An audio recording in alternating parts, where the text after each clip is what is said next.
හවුල් කපුවෙකු විශ්‍රාමය යාම. අපි කලින් කතා කරේ නව හවුල් කපුවෙකු පැමිණීම කියන එක.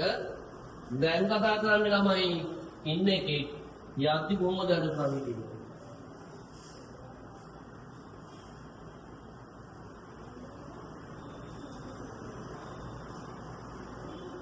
හවුල් කපුවෙකු විශ්‍රාමය යාම.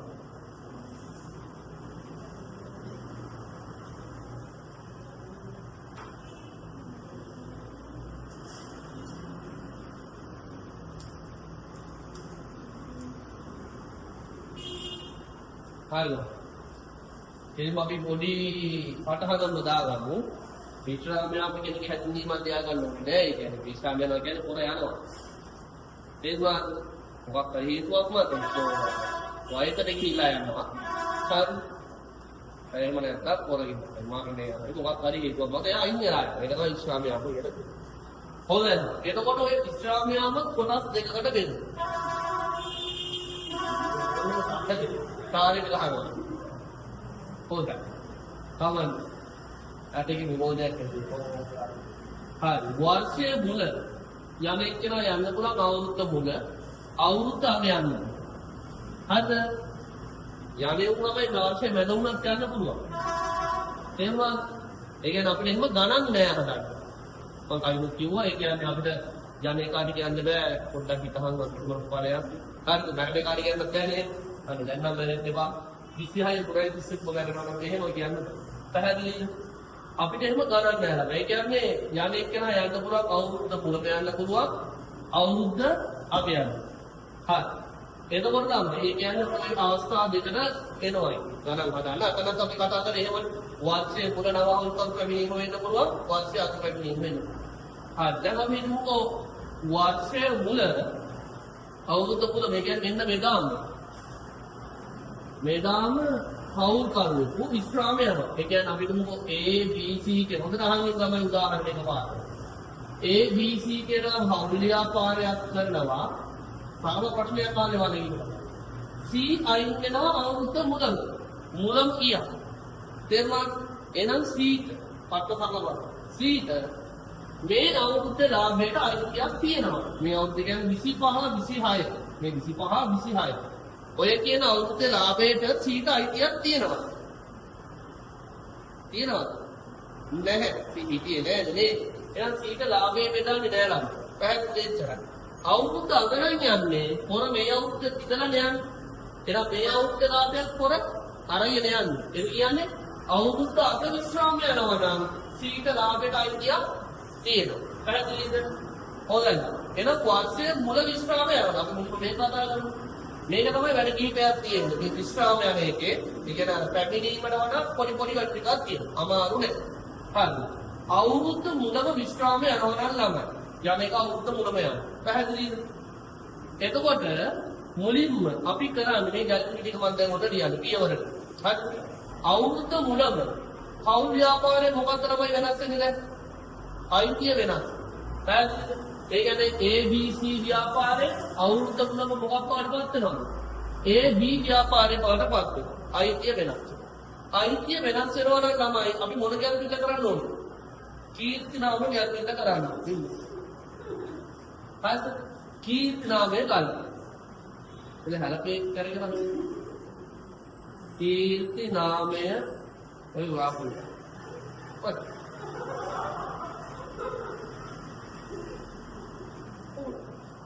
කීර්ති නාමයේ ගන්න. පැහැදිලිනේ මුලම කීර්ති නාමයේ ගලපනවා. පළ හේතුව දැනගන්න ඕනේ ළමයි. අවුරුදු මුලම අයිතිය වෙනස්. ඒතකොට ඒ ගල්පන විදිය වෙනස් වෙන්නේ නැහැ. කොහොමද ගලපන්නේ? නව අනුපාතය හර. නව අනුපාතය හර. තරණි අනුපාතය හර.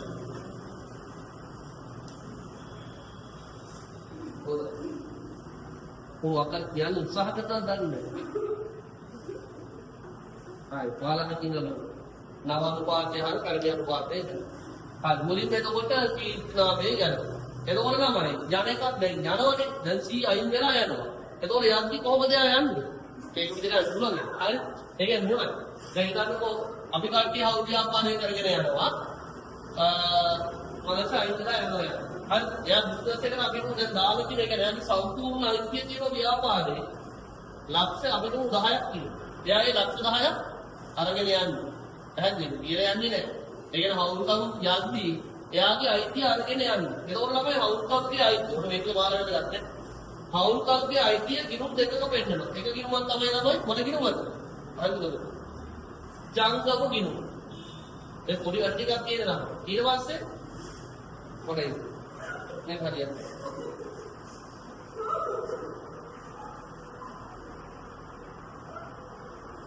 දැන් කියන්න. හරි. ආවම. ඔන්න එක ගිණුමක් තමයි ජංගම ගිණුම. හරිද? ඊළඟ අනිත් එක ප්‍රාග්ධන ගිණුම. හරි. හොඳ මේ ටික තමයි වෙන්න ගන්න. මේ ටික පට්ට කරගන්න. මුලින්ම අපි කීර්තිනාමය ගල්පනවා. ඊට පස්සේ තමයි දැන් විශ්‍රාමයේ එක්කෙනාගේ ගිණුම් දෙකක් තියෙනවා. ජංගම ගිණුමේ ප්‍රාග්ධන. අපි කියමු ජංගම ගිණුමේ මෙයාගේ අයිතිය තියෙනවා 200. ප්‍රාග්ධන ගිණුමේ මෙයාගේ අයිතිය තියෙනවා 800. ඒ කියන්නේ ඔක්කොම 1000ක් තියෙනවා. හරිද? මේ තියෙන සල්ලි ටික මොකද මෙයා කරන්නේ? අරගෙන යන්නේ. තේරුණාද? ඒ කියන්නේ කීර්තිනාමයේ ගල්පුවට පස්සේ ළමයි දැන් හිතන්නකෝ ජංගම ගිණුමේ මොන ශේෂයක් තමයි සාමාන්‍යයෙන් තියෙන්න ඕනේ? මොන ශේෂයක් තියෙන්න සාමාන්‍ය? අර්ධ වැරද? සාමාන්‍යයෙන් බෑ. අර වෙන්නත් පුළුවන්. අපි කොහොමද මේකේ බෑ ශේෂයක් තියෙනවා 200. මේකේ පට්ට වැරදක් ඈ. 200ක බෑ ශේෂයක් තියෙනවා. ඒක ළමයි මුලින්ම මාරු කරනවා ප්‍රාග්ධන ගිණුම. දෙවෙනි පියවර මෙන්න මෙහෙම. ජංගම ගිණුමේ ශේෂය. ජංගම ගිණුමේ ශේෂය අපි මාර්ක් කරන ළමයි ප්‍රාග්ධන ගිණුමට. ප්‍රාග්ධන ගිණුමට මාරු කිරීම. ජංගම ගිණුමේ ශේෂය ප්‍රාග්ධන ගිණුමට මාරු. හරිද? එතන එතකොට ඩබල් එන්ට්‍රි වෙන්නේ ඒක වෙනස් වෙන්න පුළුවන්. ඇයි ජංගම ගිණුමේ හරශේෂ තියෙන අවස්ථාවක් තියෙනවා. හරිද? මේ බෝධුරට තියෙන බෑ. හිතන්නකෝ දැන් ජංගම ගිණුමේ මේ වාර කණිය මේවා තේරුම් ගන්න ඕන.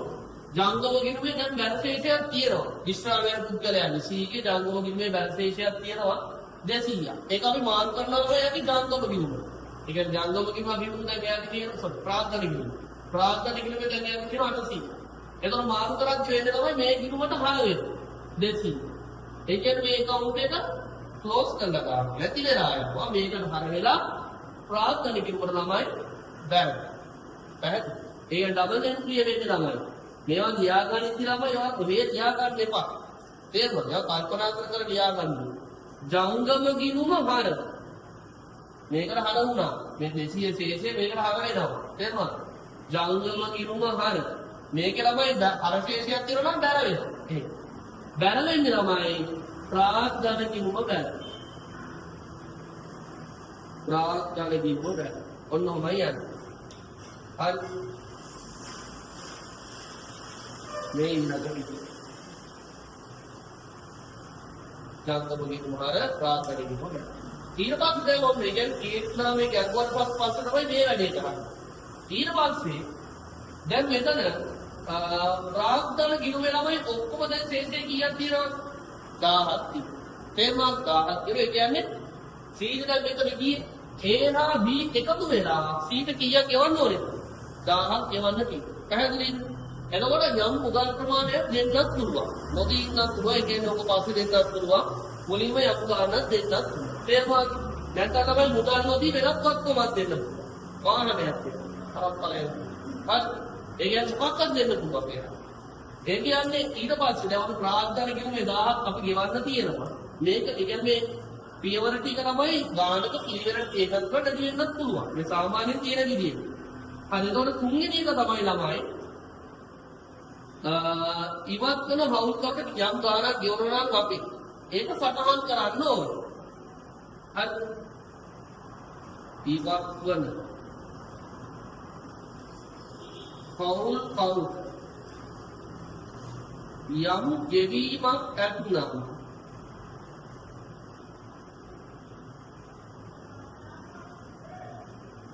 සටහන් කිරීම. ඒක සටහන් කරනවා. හිතන්න ළමයි. දැන් 1000ක් ගෙවන්න තියෙනවනේ. අපි එයාට මුදලින් 400ක් ගෙවුවා. එතකොට මොකද වෙන්න ඕනේ? මුදල් දර මෙන්න මේ ප්‍රාග්ධන ගිණුමට හර වෙනවා 400. පැහැදිලි තමයි මුදල් බැර ප්‍රාර්ථනා ගිණුම හරිය. ගෙවල් දෙන ගානේ 400ක් ගෙවුවා. ඒ කියන්නේ තමයි එතෙන්දි වෙන්නේ යම් ගාණක් ගෙවනවා නම් ප්‍රාර්ථනා ගිණුමට හර වෙනවා. ප්‍රාර්ථනා ගිණුම හර වෙනවා බැර වෙන්නේ මොකද්ද නම්? මුදල් හරි ඒ අදාළ වත්කම් ගිණුම බැර වෙනවා. මොකක් හරි බැර වෙනවා. මේක වෙනස් වෙනවා. අර තමයි එතකොට මෙතන වත්කම් කියලා කියන්නම් වත්කම් ගිණුම. මෙතන සමානලාට අර අනිත් කබලගේ ප්‍රාර්ථනා ගිණුම කර වෙන්නත් පුළුවන්. එහෙම වෙන්නත් පුළුවන්. ඒ කියන්නේ මෙයාගේ ප්‍රාර්ථනාවේ මෙයාගේ නූදලේ මෙයාගේ අයිතිය මොලයක් අනිත් කබල මිලදී ගන්න. එහෙම වෙන්නත් තේරුණා. පරිද්‍රාමන් ඒ කියන්නේ මේ දේවල් සමහර වෙලාවට ගාන තුන පොඩ වෙනස් වෙන්න පුළුවන්. අර සාමාන්‍ය ක්‍රියාවලිය මේක. චේතනාවේ කලබලව ජංගම ගිණුමේ ශේෂ ප්‍රාර්ථනා ගිණුම වල මාරු කරනවා. ඉවත් කරන අවුකරණ යම් ගෙවීමක් ඇතනම් ඒක අපි සටහන් කරනවා. පැහැදිලි තමයි. හොඳයි. ඊට පස්සේ තමයි දැන් මෙතන යම් ගෙවීමක් තිබ්බ සමහර වෙලාවට සම්පූර්ණම ගන්න ගවන්නත් පුළුවන්. දැන් එතකොට දැන් C නේ මෙතන යන්නේ. C ගේ ජංගම ප්‍රාර්ථනා වල කිවුම් දෙකද. දැන් ළමයි A හා B එකතු වෙලා තව කීයක් එතකොට C ට ගෙවන්න තියෙනවද? 600ක් ගෙවන්න. තව 600ක් ඉතුරු වෙන්නේ. පැහැදිලි නේද? 600ක් ඉතුරු. එතකොට තමයි මෙන්න මේ ඉතිරි 600 අපි මාරු කරනවා. ඔය ණය ගිණුමකට මාරු කරනවා. ඒ කියන්නේ තාම අපි අවුරුද්දක් වෙන්නේ ප්‍රාර්ථනා ගිණුම තියාගන්න නැහැ. මේක මාරු කරනවා ළමයි ණය ගිණුමකට. ඒ කියන්නේ ණයක් ඇති වෙනවා. ඒකයි දීටයි ණයක් ඇති වෙනවා. ණය ගිණුම C කියන. C කියන්නේ මේ කියන හවුල් කරුවෙක් නෙවෙයි නේද? පැහැදිලි. එතකොට ළමයි ඊළඟ එක තමයි ප්‍රාර්ථනා ගිණුමේ ශේෂ. ඉතිරි ශේෂයක් කියනවා. ප්‍රාර්ථනා ගිණුමේ ගිණුමේ ඉතිරි ශේෂ. දැන් මෙතන 600ක් ඉතුරු. ඉතිරි ශේෂයේ මාර්කට් කොහෙද? ණය ගිණුමට මාරු කිරීම. ණය ගිණුමට මාරු. මේ ලියාගනිති තුල් පට්ට අවබෝධයෙන් ලියාගන්න. තේරුණාද? ඔය ලියාගන්න බැහැ නැත්තම් තේරුණා. එතෙන්දි වෙන්නේ ළමයි ප්‍රාර්ථනා ගිණුමට හරියන්නේ. ඒක නෝද ප්‍රාර්ථනා ගිණුමක් මොකද වෙන්නේ මේ අන්තිමේ? නැති කියලා. ඒක එක සමාන වෙනවා. මේ කෝස් දෙකම කෝස් කරන පොළේ තියෙන බෑ විශ්‍රාම ගියාට ජංගම ගිණුමක් තියෙන නැත්නම් ප්‍රාර්ථනා ගිණුමක් තියෙන නැත්නම් පැහැදිලි. ඒකයි ඔය කරන්නේ. ජංගම ගිණුමේ විශේෂ ප්‍රාර්ථනා ගිණුමට මාරු කරා. ප්‍රාර්ථනා ගිණුම ඒ කියන්නේ ගෙවල් තියෙන ග්‍රාහකෙන් යම් ගාණක් ගෙවල තියෙනවා නම් ඒක ගෙවල දානවා. කියු විදිහට සටහන් කරා. ඊට පස්සේ තමයි ප්‍රාර්ථනා ගිණුමේ තව ඉතිරි ශේෂයක් තියෙනවා. ඉතිරි ශේෂය ණය ගිණුමකට මාරු. මේක ණයක්. හරි. එතෙන්දි වෙන්නේ ළමයි එතකොට ප්‍රාර්ථනා හර ප්‍රාර්ථනා ගිණුම හර බැර වෙන්නේ ළමයි ණය ගිණුම බැර. ණය ගිණුම බැර. තේරුණා ගන්නනේ ඕනයි නම්. හරි. ඔන්න ඔය කියන පියවර ටික අපි අනුගමනය කරනවා අවුරුද්ද මුලම යන එකයි. පැහැදිලිද? හරි. ඔතන තවත් කතන්දරයක් තියෙනවා. එතකොට අපි දැන් ණය ගිණුමකට මාරු වෙනවා කීයද? දැන් මෙතන නේ හොඳට පැහැදිලිද? ණය ගිණුමකට කීයද තමයි නම් මාරු වෙන්නේ? 600ක් මාරු වෙනවා කවද්ද? අවුරුද්ද මුලම 600ක් මාරු. මුලම. තේරුණාද? ඒ කියන්නේ 25 4යි එකම ළමයි ණය ගිණුමට 600 මාරු කරනවා. 25 4යි එකම අවුරුද්ද මුල.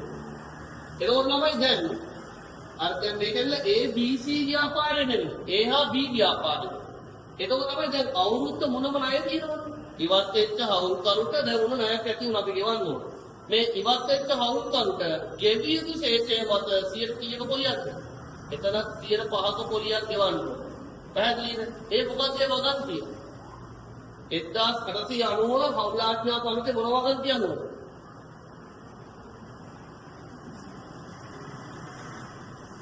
කියන්නේ මොකක් හරි වගන්තිය. ඒ කියන්නේ අංකයක් කියන්නකො මම කියන හරිද කියලා. මොකද උද?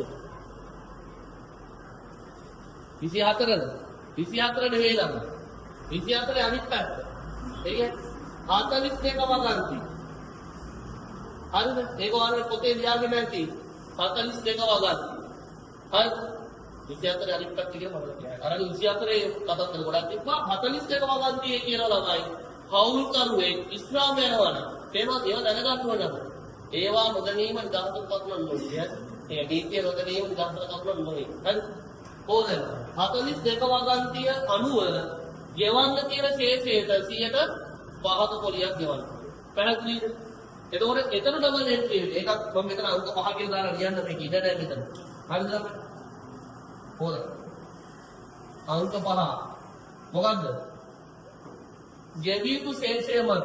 හරිද? ණය විනුමේ ශේෂය මත. ණය විනුමේ ශේෂය මත පොලිය ගණනය කිරීම. පොලිය ගණනය.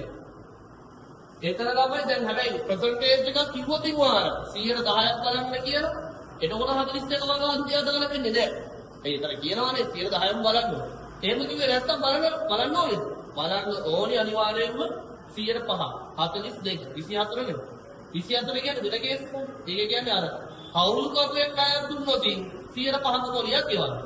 42 කියන්නේ මොකද්ද? හවුල් කපුවෙක් විශ්‍රාම යනවා නම් එයාට ගෙවන්න තියෙන ශේෂය මත 105ක පොලියක් ගෙවන්න. අන්න ඒක තමයි 42. පැහැදිලිද වෙනස? එතකොට තමයි මෙතන වෙන්නේ ණය කිනුමේ ශේෂය පොලිය ගණනය කරනවා. ඒකෙ දින්තත තමයි වෙන්නේ. එතකොට මේවයි. ඔක වියදම. පොලි හර. ආපහු ජංගම කිරුම වෙරෙන්නේ නැහැ. ඒ ජංගම කිරුම නැහැ. ක්ලෝස් කරලා දෙපො උන් දුමුලන. ඒ මේ හොල්කම් වෙන්නේ නෙවෙයි. එහෙනම් බැර වෙන්නේ ළමයි එක්ක මුදාල්. මුදාල් බැර නැත්තම් ගෙවිතු පොලි. ගෙවි නැත්තම් ගෙවිතු පොලි. එතන බැර වෙන්නේ ළමයි මුදාල් බැර වෙන්නත් පුළුවන්. එහෙම නැත්තම් ගෙවිය යුතු පොලි. බැර. මේ දෙකේ පැහැදිලි කතාන්දරේ එතකොට අවුරුද්ද මුදම විශ්‍රාම යනවා නම් මෙන්න මේ කියන වැඩ ටික වෙනවා. ඒ කියන්නේ මෙතන ලාභය විශ්‍රාම යන කෙනාට බෙදන්න යන්නේ නැහැ. ඒ කියන්නේ මුල නම් යන්නේ පොරව මුලින්ම අපි යවනවා. පැහැදිලි මුල යනවනම් යවන දානවා. ඊට පස්සේ තමයි මේ ගැල්පිටිය කරනවා. කීට් නාමය දානවා. ජංගම කිව්ව ප්‍රාර්ථනා කිව්ව මාරු කරා. ප්‍රාර්ථනා කිව්වනේ ඒ කියන්නේ යම් ගෙවීමක් කියනවනේ ඒකම කාන් කරනවා. සමහරවිට ගෙවීමක් විතරින්වත් පුළුවන්. ඊළඟට ඉතිරි ශේෂ මෙහෙම ගෙවීමක් නැත්නම් අපි මුල් ගන්නවා. එකපාර බාර කරනවා මේ ගිරුමට. නේද? ඊළඟට ඒකේ කියන ශේෂයෙන් ළමයි අනිවාර්යයෙන්ම පොලිය බලන්න ඕනේ. ප්‍රසන්ටේජ් එකක් දීලා තිබ්බොත් ඒ දීප ප්‍රතිශතය බලනවා. ඊට නැත්නම් ඔයාලට මතක් වෙන්න ඕනේ 42 වගන්ති අනුව අර ගන්න බලන්න ඕනේ. ඒවා එකවුන්ට් එකක් අහනවා. එකවුන්ට් එකක් අහනවා. කොහොම විශ්‍රාම වෙන හවුස් කරනද 105ක පොලියක් ගෙවන්න කියලා කියන්නේ හවුල් ආඥාපනට මොන වගන්තියද කියලා. 42 වගන්තියක කියලා පැහැදිලි. හොදන්න මේ කියවන ටික අනුගමනය කරනවා. ඊට පස්සේ ලාභය බෙදද්දී අපි ලාභය බෙදන්නේ ළමයි නව ගිවිසුම අනුව. ඇයි? අවුරුද්ද මුලම ගිවිසුම වෙනස්. පැහැදිලිද? මුලම යනවා නම් ඒ කියන්නේ මෙතන අංක 6 කියලා දාලා එකක් හොරලා තිබ්බොත් නව ගිවිසුම අනුව ලාභය බෙදෙනවා. අර විශ්‍රාම වේල ඉක්කනට බෙදන්නේ නැහැ. ඒ කියන්නේ මුලම යනවා නම් පොරොව මුලින්ම යවනවා. යවනවා. පැහැදිලිද? ඒතරයි. අගයන්ෙන් අපි පස්සේ කරනවා. හරි. ඔයාලා ලියන්න මෙහෙම පෞල් කමෙක විශ්‍රාම යාම කොටස් දෙකකට බෙදනවා. වාක්‍ය මුල විශ්‍රාම යාම වාක්‍ය අඩු විශ්‍රාම යාම.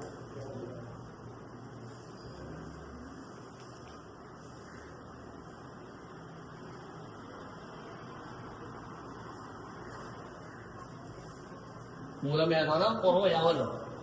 සින්දුවකුත් තියෙනවා මම. ඉතින් යන අය අතින් අල්ලා නවත්තන්නට බෑන්නේ කියනවා. ඵලයන් වල දානවා. හොඳයි.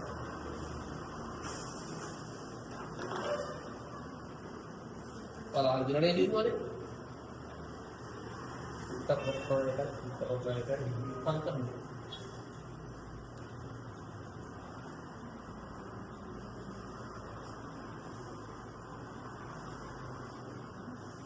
ඔයාලා මේක දාගන්න පට්ට අවබෝධයෙන් දාගන්න. අම්මා කපින් දාගන්න. ඒ කියන්නේ හිතින් දාගන්න. මොකද්ද මේ උනේ? ඇයි මෙහෙම උනේ? පැහැදිලි කරමු. ඒ හිතින් දාගන්න.